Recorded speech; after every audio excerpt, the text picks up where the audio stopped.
Assalamualaikum warahmatullahi wabarakatuh. Kami dari kelompok 8 dengan anggota Ali Nur Mahmudi, yang kedua saya Azulma Mahirotunisa, yang ketiga Ifti Hafina Habibatus Zahroh, yang keempat Irfan Albasamburi. Kami akan mempresentasikan makalah kami dengan judul Mengelola Risiko Event. Baik, terlebih dahulu saya akan menjelaskan mengenai pengertian risiko event. Pada hakikatnya, risiko merupakan bagian yang tak terpisahkan dari kehidupan. Risiko merupakan suatu peluang terjadinya penyimpangan dari perencanaan yang telah disiapkan sebelumnya. Dalam kehidupan sehari-hari, risiko dapat menyebabkan masalah, tetapi juga dapat mendatangkan peluang yang menguntungkan. Dapat disimpulkan bahwa risiko adalah suatu hal yang tidak pasti dan memiliki dampak negatif yang dapat menghambat pencapaian tujuan atau keinginan. Tetapi risiko juga dapat mendatangkan keuntungan jika dikelola dengan baik. Risiko event merupakan berbagai kemungkinan dan konsekuensi yang terjadi, baik yang dapat diprediksi maupun tidak, serta dapat menimbulkan dampak negatif yang menghambat pencapaian tujuan yang ditetapkan dalam suatu event. Risiko event dapat timbul karena beberapa hal sebagai berikut. Yang pertama, buruknya perencanaan event. Yang kedua, pengelolaan event yang tidak baik. Yang ketiga, buruknya pengelolaan pengunjung. Yang keempat, kesalahan dan kelalaian manusia. Yang kelima, kondisi fisik lingkungan event yang tidak aman. Yang keenam, kejadian alam seperti hujan, badai, dan gempa bumi. Yang ketujuh, legalitas hubungan antara I.O. dengan penyedia jasa dan kontraktor event.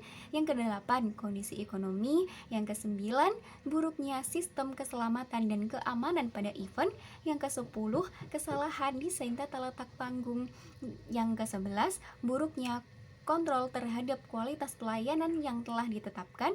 Yang ke-12, sikap manusia. Dan yang terakhir, penggunaan teknologi yang tidak didukung oleh tenaga ahli yang tepat. Sekian presentasi dari saya. Presentasi selanjutnya akan dijelaskan oleh teman saya. Terima kasih. Selanjutnya saya Ifti Hafina Habibatus Zahroh NIM 2061934 akan membacakan materi yang ketiga, yaitu mengidentifikasi resiko event. Dalam hal-hal yang perlu diperhatikan dalam menerapkan identifikasi resiko, yang pertama bersifat proaktif dan bukan reaktif, yang kedua mencakup seluruh aktivitas fungsional, yang ketiga menggabungkan dan menganalisis informasi resiko dari seluruh sumber informasi yang tersedia, dan yang keempat menganalisis probabilitas timbulnya resiko secara konsekuensi yang timbul, dan yang keempat tujuan pengelola resiko event. Yang pertama, melindungi perusahaan. Yang kedua, membantu pembuatan kerangka kerja. Yang ketiga, mendorong manajemen agar proaktif. Yang keempat, sebagai peningkat untuk berhati-hati. Yang kelima, meningkatkan kinerja perusahaan. Dan yang keenam, sosialisasi manajemen resiko. Selanjutnya akan dibacakan oleh teman saya. Terima kasih. Ya, saya akan melanjutkan materi tentang manfaat mengelola risiko event. Menurut Smith, risiko dapat juga diidentifikasikan dari sumber dan dampak kerugiannya. Berdasarkan sumbernya, risiko dapat diidentifikasikan dan digolongkan dalam kategori sebagai berikut. A. Risiko finansial. B. Risiko hukum. C. Risiko sosial, dan lain-lain. Adapun manfaat mengelola manajemen risiko adalah sebagai berikut. 1. Membatasi kemungkinan dari ketidakpastian. Yang kedua, membuat langkah-langkah yang lebih mengarah pada tindak proaktif dibandingkan reaktif. Yang ketiga, membatasi kerugian dan ketidakpastian pada stakeholder.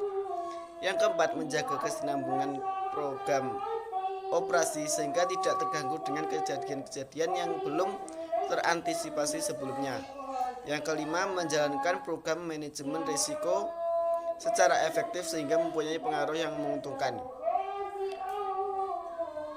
Prinsip dasar untuk menerapkan manajemen risiko pada event yaitu: yang pertama, memahami apa saja sasaran atau objektif proses event tersebut.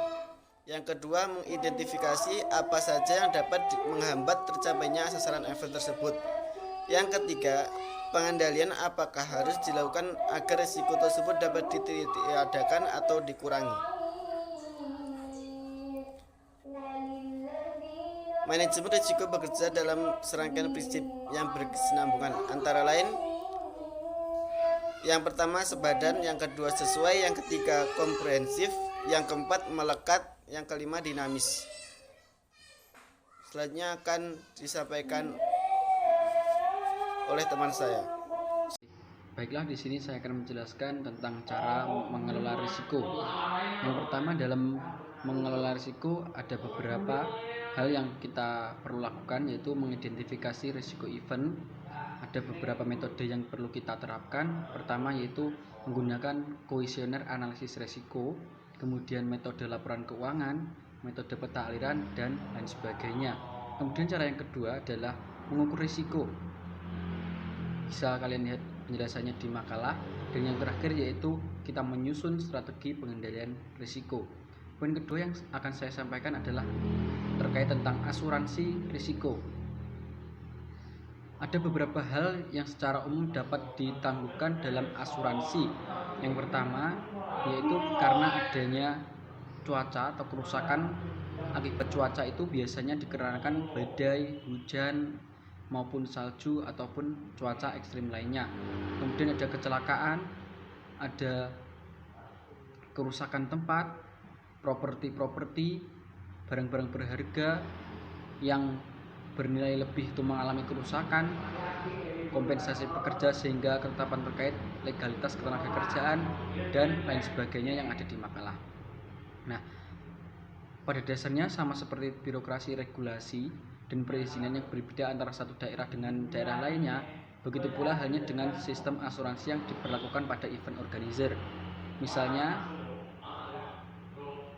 ada beberapa event yang tidak mengasuransikan volunteer karena keterbatasan finansial. Nah, hal ini dikarenakan dapat disiasati dengan menjadikan kepemilikan asuransi pribadi sebagai salah satu syarat penerimaan volunteer. Nah, teman-teman bisa kita lihat di penjelasan di makalah. Terima kasih. Wassalamualaikum warahmatullahi wabarakatuh.